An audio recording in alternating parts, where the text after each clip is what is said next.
Hi, I'm Matt Bailey, and these are your weekend notes for December 5th, 2020. Our top story this week: the Recording Academy has revealed nominees for the 63rd Annual Grammy Awards. Leading the pack this year are recordings representing a wide range of musical genres, including pop, classical, jazz, rap, R&B, and rock. Top nominees include Beyonce, she leads the pack with 9 nominations, Dua Lipa, 6 nominations, Roddy Ricch with 6 nominations, Taylor Swift, also with 6, Brittany Howard with 5, John Beasley with 4, Justin Bieber also has 4, Phoebe Bridgers with 4, DaBaby, man I feel old, also with 4, Billie Eilish, with 4, David Frost with 4, and Megan Thee Stallion with 4. And if you follow my TikTok, you'll see a video of me doing something to that Carol Baskins, but that's another story. As the only peer-selected music accolade, the Grammy Awards are voted on by the Recording Academy's voting membership body of music makers who represent all genres and creative disciplines, including recording artists, songwriters, producers, mixers, and engineers. But that peer-nominated process has landed in hot water with one glaring omission this year: The Weeknd's critically acclaimed album After Hours. Despite sweeping at other award shows, neither the album or the artist received any Grammy nods. In response, The Weeknd accused the Grammys of being, quote, corrupt, and called on the Recording Academy to offer transparency. Here to weigh in is the Music Universe editor-in-chief, Buddy Yan. Buddy, quite the controversy, I have to say. Now, I'm not a fan of The Weeknd. I'm not a fan of his music, but the fact that such a well-received, critically acclaimed, and well-lauded on the awards circuit this year album was not included in the Grammys, what does that say to you? Well, it says there's probably a lot of politics behind that. Yeah. I don't know how all these things work, honestly, to get too in-depth, but, from what I've reported, it is rumored that pretty resourceful from TMZ, actually, which used to be a source that you'd be kind of, standoffish to report about, but they're pretty, they're pretty accurate, and the report that we had reported on from them said that his people were in really dire talks to get him on both the Grammys and a week later as the CBS Pepsi Super Bowl headliner. And whatever happened apparently made the big wigs mad at the Grammys, and now he's been shunned. So that's why he's, reported what he said on Twitter. But I don't know. It sounds like it's just a thing of sour grapes to me. Well, I mean, can politics interfere with the voting process? Does the voting body have anything to do with performance negotiations? Is that intertwined at all? I would think that would be separate.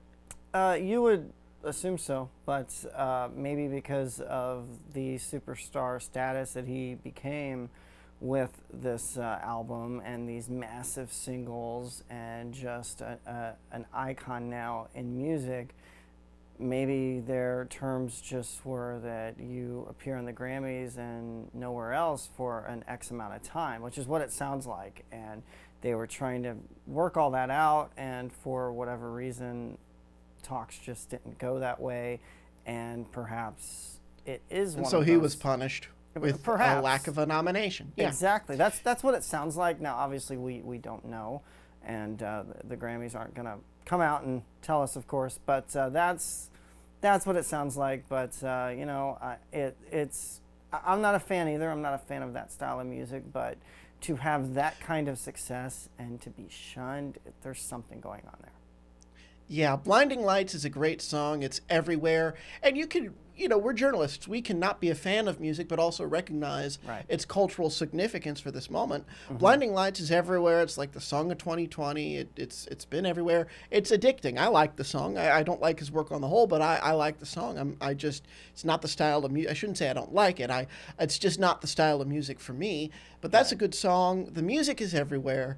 you would think that needs to be recognized. And more across the Grammys, across the Oscars, everything. Award artists are kind of shunning Academy voted, magisterial body voted awards. Do you think the Grammys, these kinds of awards, they won't mean so much in the future anymore?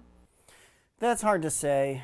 If artists are stepping away and taking a look back at, hey, let's kind of examine really what's going on inside these organizations. Yeah, they if they seem to think that they're corrupt and that they're just not the prestigious organizations that they stand for, then yeah, maybe in 10, 15 years, if not before, or even later than that, they could possibly, not be things anymore, where you are not, when we get press releases, they say 3-time Grammy Award winning or nominated, blah, blah, blah. Maybe that will be excluded if things get out about political, dictatorship or whatever's going on in there is really what is the driving force behind these nominations, etc. Yeah, it could possibly, be the downfall for it, but I don't see that happening. I think that they're still a prestigious organization. It just kind of all depends on how you look at it. And, we're coming at a journalistic and also fan standpoint. We're not members of any of these organizations, so we don't know what goes on, and we just kind of, have to kind of go with it. Real quick, last couple of minutes that we have, we're back from Nashville. Yep. That was such a fun time. Now, do you see the bling, buddy? You see what I'm wearing? See it? I'm moving the mic out of the way. See it? This is just... It's awesome. Why don't you tell everybody the little story? All right. Well, I don't think you knew how prolific this designer was. I didn't. Before we went. So we went, and this is a Manuel. Manuel has done everything. He's the one who put Johnny Cash in black. Mm-hmm. He's the one who did the Sgt. Pepper's album cover, the wardrobe for that. I mean, he's literally clothed everybody. Every single person. Every single person in music, he's clothed. I mean, even Sonny and Cher, before Cher became a Bob Mackie exclusive, he did some stuff for her. So we saw their pieces in the country. We saw his pieces in the Country Music Hall of Fame, and I was like, "Oh right, he has a shop. Let's go." And so we went, got there like right before they closed, looked around, saw this, fell in love with it, bought it, and now I think I'm going to wear this every time I do Weekend Notes. It is just awesome. It's got to pay off somehow, right? Yeah. I'm not a fashion guy, so I had no idea, anything about who clothed who or whatever, and honestly didn't pay attention to that. But once we got to that shop, and then we met him. He was super cool, so hopefully we'll have him on the podcast at some point. But, Nashville was great. I'm going to blame you for the reason we don't have the podcast episodes up yet. Yes. So this blame me and the holiday. Yes, I took the drives. I took the SD cards back to Pennsylvania for Thanksgiving, and I didn't have an SD card reader there, and I forgot there was an SD card reader on the Mac, so I just didn't. That they have at my parents have at their house, mm-hmm. and so. That the phone keeps closing and I'm just looking at the time.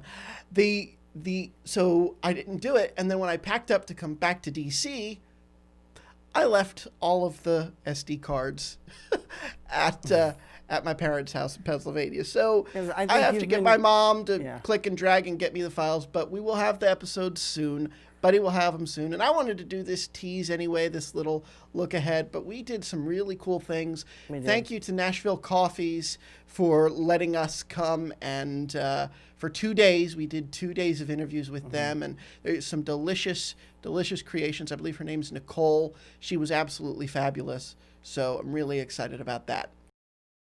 And now for some more headlines. The Goo Goo Dolls have announced details for It's Christmas All Over, the first ever augmented reality movie musical created and presented by the live streaming platform Fantrax.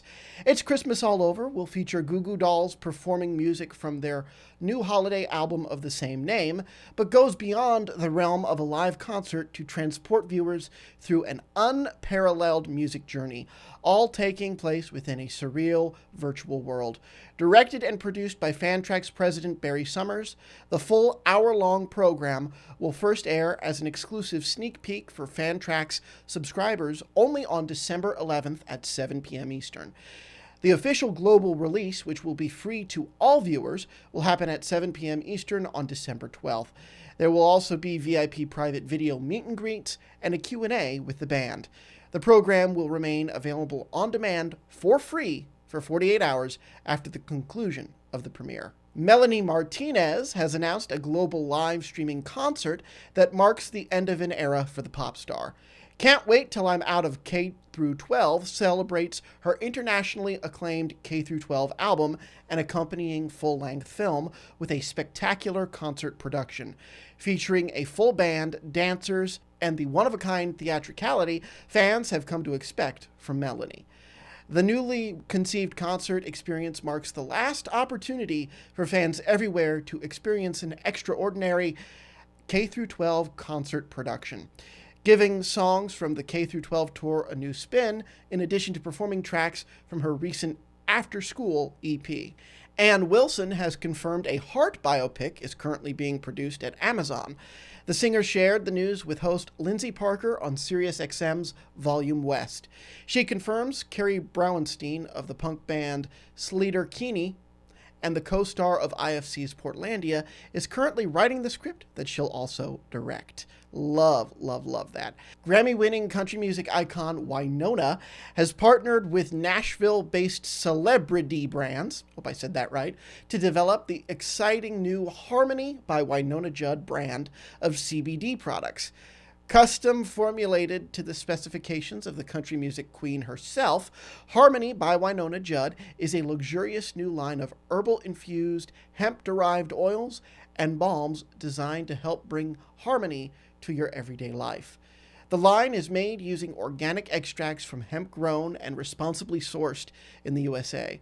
Harmony is manufactured in Nashville using all natural ingredients infused with other extracts to promote relaxation.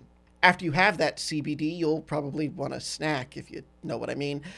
Lady Gaga is partnering with Nabisco for her own special Chromatica-inspired Oreo cookie.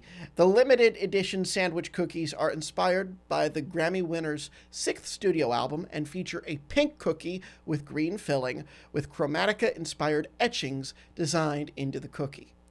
And finally, Taylor Swift, gotta end on some Taylor Swift, is giving her Swifties a taste of new music. Or is it old music? Swift shared a true-to-original snippet of the re-recording of her 2008 single Love Story, which appears in a new Match.com ad that was written by friend and actor-director Ryan Reynolds. The ad pairs the devil with his perfect match, who is, well, have a look.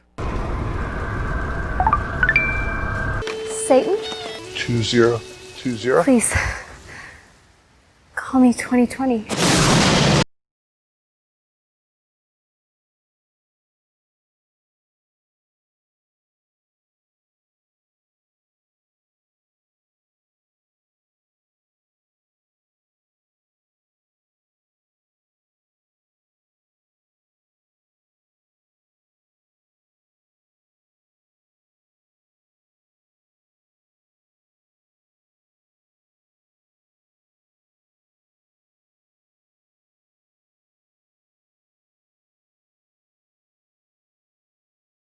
The middle of re-recording her entire catalog from the time she was at Big Machine label group. Big Machine, of course, was sold to Scooter Braun. Taylor swiftly, get it, publicly displayed her dismay at the sale of her masters and decided to re-record all of her work from that period to lessen the value of those masters. Those are your weekend notes for December 5th, 2020. Remember, you can always check out themusicuniverse.com for more music news and reviews. Our podcast guest this week, this is really awesome, is Phil Vassar. Check that out right now, linked below in the description here on YouTube. Also, be sure to follow us on Twitter, Facebook, and Instagram at The Music Uni. I'm Matt Bailey. Stay safe and have a great rest of your weekend.